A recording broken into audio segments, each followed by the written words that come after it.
जी। संधि, संधेय यानी संधि। संधि की परिभाषा सबसे पहले जान लें। हम व्याकरण में संधि पढ़ते हैं। दो वर्णों के मेल से उत्पन्न होने वाले विकार या परिवर्तन को संधि कहते हैं। जैसे नर जोड़ इंद्र, नर जोड़ इंद्र बराबर नरेंद्र या नरेंद्र का संधि विच्छेद हुआ, नर जोड़ इंद्र। दूसरा जगत जोड़ ईश्वर बराबर जगदीश्वर।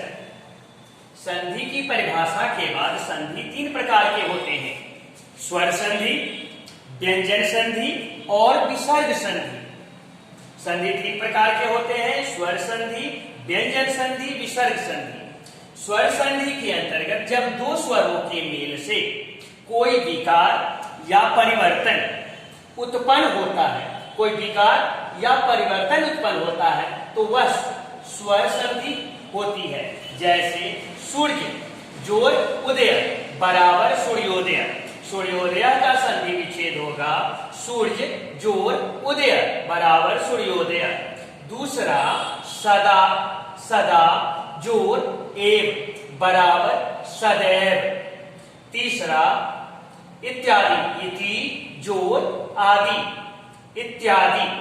ये स्वर संधि की परिभाषा और स्वर संधि का उदाहरण है। अगर इन नियमों को अगर हम फॉलो करते हैं, समझते हैं, फिर इसके बाद स्वर संधि से संबंधित बहुत सारे संधि हमको बनाने आ जाएगा। जैसे जब दो स्वरों के मेल से कोई विकार या परिवर्तन उत्पन्न होता है तो वह स्वर संधि होती है। जैसे सूर्य जोड़ उदय सूर्योदय, सदा जोड़ एव सदैव और इति जोड़ आदि इत्यादि। स्वर संधि के 5 भेद होते हैं: दीर्घ संधि, गुण संधि, वृद्धि संधि, यण संधि और अयादि संधि। फिर से ध्यान से समझ लीजिए। स्वर संधि के 5 भेद होते हैं: दीर्घ संधि, गुण संधि, वृद्धि संधि, यण संधि और अयादि संधि। दीर्घ संधि किसे कहते हैं? दीर्घ संधि की पहचान यह है कि यदि अ या आ या हर्षी या दीर्घ, हर्षु या दीर्घु तथा री के बाद समान स्वर आए तो उनके स्थान पर दीर्घ आ, दीर्घी, दीर्घु तथा री शेष रह जाता है, यानी वही रह जाता है, शेष रह जाता है। जैसे इसका एक दूसरे तरह से इस नियम से समझ लीजिए। जैसे अ या आ जोड़ अ आ बराबर क्या बन जाता है? आ बनता है, जो आप पिछली कक्षाओं में आपने क्लास वर्ग में पढ़ा है। दूसरा हर्षी ई है, दीर्घी जोड़ हर्षी और दीर्घी क्या बनता है? तो दीर्घी बन जाता है। हर्षु और दीर्घु जोड़ हर्षु और दीर्घु, हर्षु और दीर्घु के मिलने से यह क्या परिवर्तन हो जाता है? कम दीर्घ उ की मात्रा दीर्घ उ बनता है। इस तरह से संधि के जो स्वर संधि के जो 5 भेद हैं उनको ध्यान से याद कर लेंगे कि दीर्घ संधि, गुण संधि, वृद्धि संधि, यण संधि, अयादि संधि। दीर्घ संधि यदि अ आ हर्षी दीर्घी, हर्षु, दीर्घु तथा री के बाद समान स्वर आए तो उनके स्थान पर दीर्घ आ, दीर्घी, दीर्घु तथा री शेष रहता है। इसी तरह दीर्घ संधि का समझ लेने के बाद फिर इसके बारे में जानेंगे।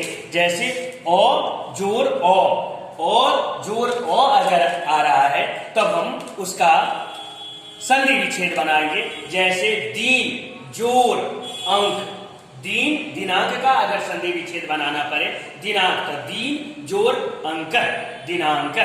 इसी तरह नयम, न जोड़ अयम नयम, अ जोड़ आ बराबर क्या बनता है?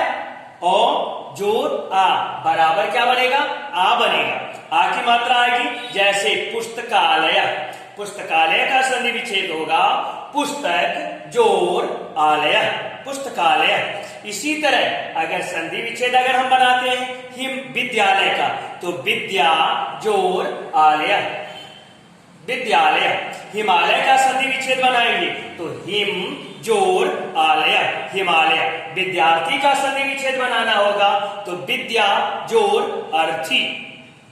यह आ जोड़ आ बराबर आ की मात्रा के लग जाने से। इस तरह से हम इस क्लास में, इस वर्ग में आज हम इतना बताए हैं। इसको अपने पाठ्य पुस्तक से, संस्कृत व्याकरण की पाठ्य पुस्तक में संधि जो चैप्टर है उस पर पढ़ेंगे और इसके बाद फिर दोबारा दूसरे क्लास में और हम बात बताएंगे और इसका अभ्यास करेंगे। धन्यवाद।